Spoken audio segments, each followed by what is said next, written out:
and it's my pleasure to welcome you to The Last Unicorn. It's gonna be great.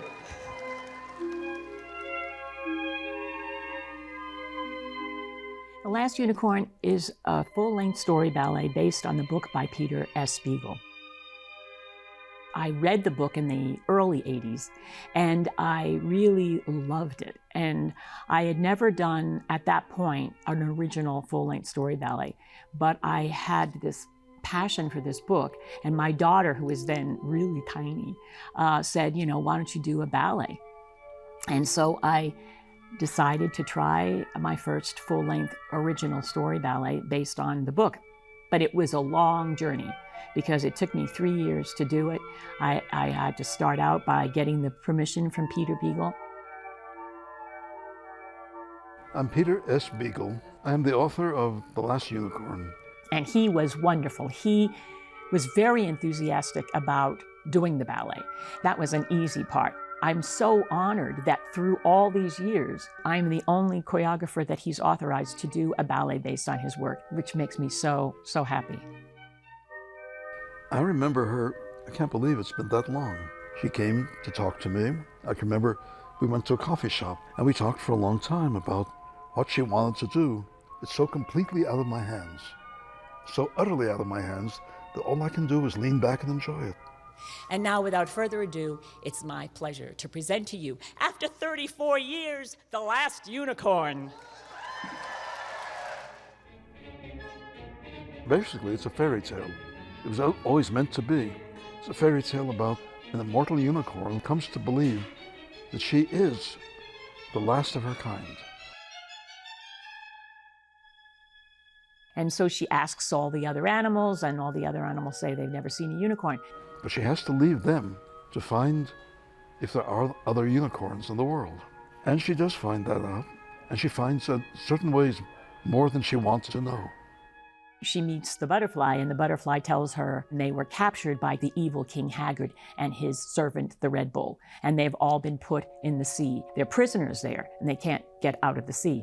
And so the unicorn goes on a journey to find those other unicorns, and on the way she meets some incredible characters like Schmendrick, the magician. She meets the wonderful Molly Grew, who is a servant and has always waited her life to meet a unicorn. And those are some of the main characters in the story. When the unicorn goes on the journey, the magician turns her into a woman, and then she falls in love with Prince Lear. And then he turns her back into a unicorn. And I think that's the saddest part for anybody watching, is that she loves this prince, but she can't be with him because she basically is a unicorn. It's a beautiful story because it's not only for children, and there's a lot of incredible meaning. I really identified with the character of Molly Grew. Molly Grew says when she finally meets the unicorn, I've waited my whole life, and you come to me now when I'm like this. And at the time I did the ballet, I was retiring from the stage. I was going to retire from the stage. And I was thinking the same thing. And for ballet dancers, you know, your career is short. I was facing that, and that's how I felt. I felt like, you know, you come to me now when I'm like this. It was pretty magical because my daughter in the original ballet in 1989, she was the bunny rabbit. And now she's grown into a professional dancer, and she played Molly Grew. And that made me very happy because that was my favorite character. And Peter, when he saw her performance as Molly Grew, he said it brought tears to his eyes. And that made me feel so good. I recreated the ballet for many reasons. My parents were both ballet dancers, and my father, he was a ballet dancer, and then he turned into a set designer, and he created all the original sets. And my mother, at the time, directed the ballet. It was a family kind of love thing. I just felt like it was such a special creation, and I wanted to bring it back, even though both of them are gone. And I thought, someday, you know, I want to see that ballet before I leave this earth. I want to see it again on the stage. My father's sets were found in a warehouse in San Mateo, California. For 34 years they were in the warehouse, and we managed to get the sets and restore them. I have to say, when I saw those sets go up, it was like, wow. You know, it was just like going back in time.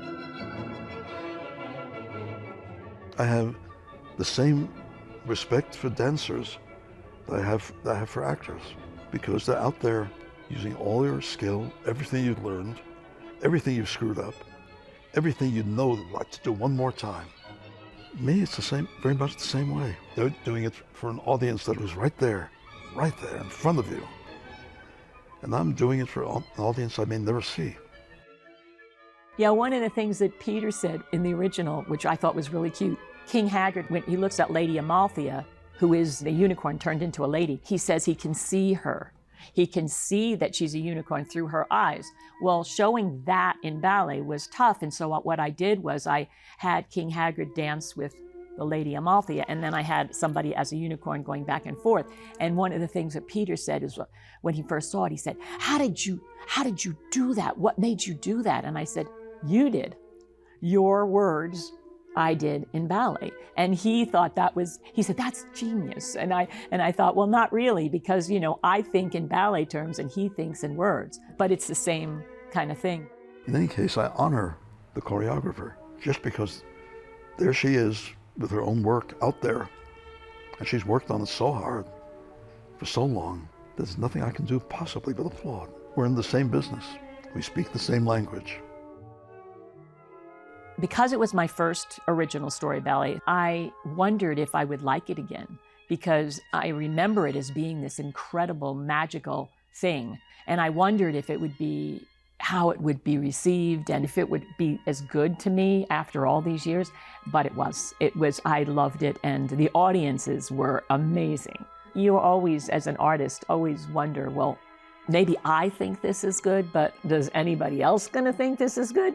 And that was great. It was pretty amazing when the curtain came down to hear the screaming of people. I mean, they just screamed for joy. And I thought that really, that was pretty moving to me.